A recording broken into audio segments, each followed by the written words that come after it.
Hi, I'm Paul Friedman. I founded the Marriage Foundation, and today's topic is sexually frustrated in a sexless marriage. So let's be very clear. This is not a simple topic. And there are layers.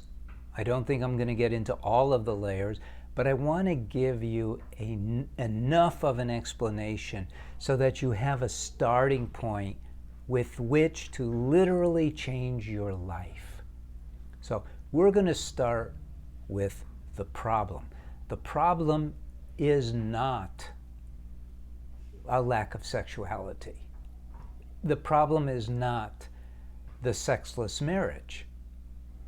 The problem is that we are educated to see sex as an ultimate. And if you think about that, it's actually kind of weird, because biologically, which is what sex is literally all about when it's just sex, biologically, it's a tool for procreation, right? But what happens is, because we're souls and we're in an animal body, so rather than realizing ourselves as souls, which is love, what we end up doing is we use the love as a permission slip to have recreational sex. Think about that. In other words, people say, well, I don't want to have sex unless I'm with my spouse or the person I'm going to marry. These are moral people who do that. But what they're really saying is, I'm not going to have sex unless. What they're not saying is, I want to use sex to express my unconditional love and loyalty to the one person who I choose to be with the rest of my life. Think about the difference here. It's really a night and day difference. There's no overlap here. Recreational sex is a disconnect from who you are as a soul. Look, if you are a soul, and if you did not have a human body, but all you were was a soul, you'd be formless. It's spirit, it's love. You, a soul, are love. But we're here in this dimension, you might say, and we're still souls, and we're frustrated. We want to express this love. We want to experience unconditional love, which is the innate quality of the soul. We want that. I'm going to appear like I'm digressing here, but it's really important. You got married pretty much to be happier than you thought you would have been had you not gotten married, right? That's why we get married. We want happiness. Then the next question, it does pose a question, is what brings happiness? What is it about marriage that brings happiness? And I explored all this when I began healing marriages. After being a divorce mediator for a long period of time, I wanted to know, why aren't these people completing their marriages? Why aren't they experiencing marriage? So I looked into this and I said, well, why do people get married at all? And it's always to be happier. And so then you have to ask, well, what is universally going to bring happiness to an individual? It isn't money. It isn't family. It isn't kids. It's not cars. It's not anything material. It's love. Love. Now, we're starting to get close to sex because, again, people equate sex and love, which is, if you think about it, preposterous. Unless, and now we're getting to the answer of how to change everything, unless you recognize that sex can become a medium, a vehicle for you to achieve love. Very different, isn't it? So instead of seeing sex as a tool for self-gratification, or mutual gratification for that matter, you see sex as a tool for spiritually opening up your heart. This is very different. We're not taught this. You use sex in order to convey your heart's love to your partner. That's what's so deep about this. And that's what's so frustrating for people, because people end up getting married, they live together expecting sex, expecting connection. And what does that connection mean? They just expect it.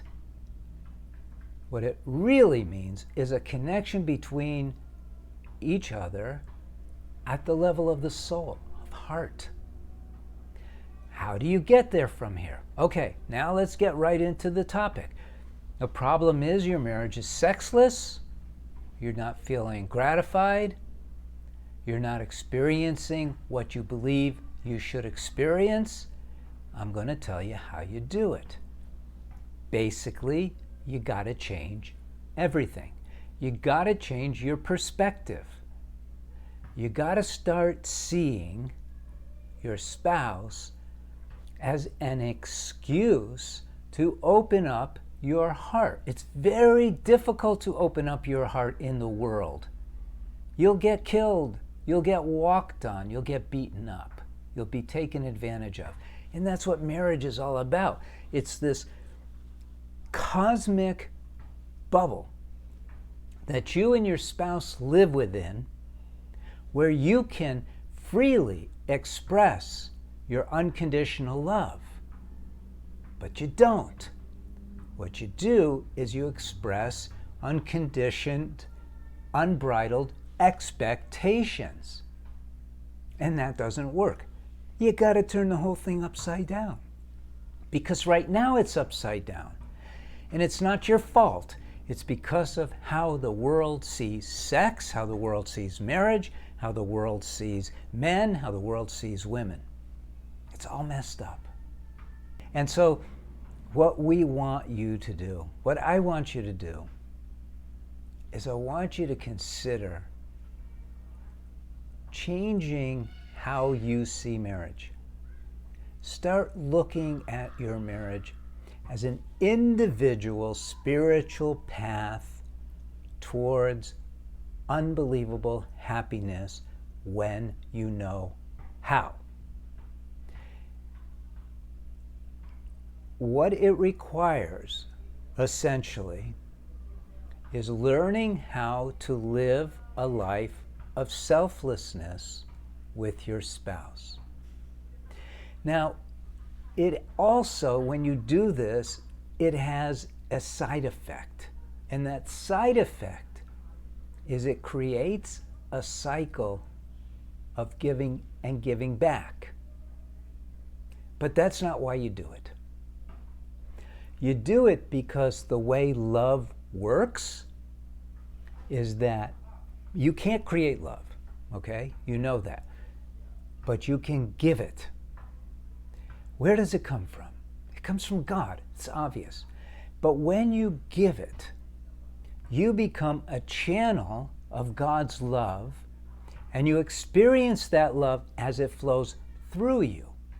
Because you can't even really, because of how the mind works, and I get into all of that in my courses and in the books, but the reality is you can't even really experience love from your spouse anyway. You can experience the manifestations, the indications, but love you can truly experience only by giving it. You see, even in the world, even in this simple little thing, the world says the only way to experience love is by giving it, because then you'll get it back. No, that isn't how it works. I mean, you might get it back, but you can experience it whether you get it back or not purely by giving it. And that's the trick. So, now let's go back to the topic. Basically, you want to change your perspective. And you want to give up on the idea of having a sex-filled marriage, which is the opposite of sexless, right? You'll have sex if you do this, but it won't be sex. It'll be truly making love. Now, this is a deep topic. You're gonna have to watch this video again. There's a lot of those kind of videos in the courses that we have where you just gotta watch it again. Even when I was training therapists into this whole extremely positive and fulfilling approach to marriage, I had already filtered out most of the therapists where I started, and I began with 13. And these principles are not that easy to assimilate, but once you do, man, it's like, wow, you have one aha moment after another. So rewatch this video. It'll make a difference in your life because you'll get this. You'll go, wow, I never really thought about that before. And here's where the rubber hits the road. Sex is not love. Well, right, but I need sex. Yeah, your body does, and you should have it, but you need something much more than you need sex. You need love. We're souls, man. Ladies, we can't live without love. It is who and what we are. So I hope you got benefit from this. If you like the video if you did, and share it with other people. You know, we're trying to sort of enlighten people to these truer realities around marriage. It's not so easy. I mean, we're up against a huge wave of wrong thinking, truthfully. Because marriage should be so beautiful. I mean, the term marital bliss is real. Really is. All right, enough. Blessings to you, blessings to your spouse, blessings to your family.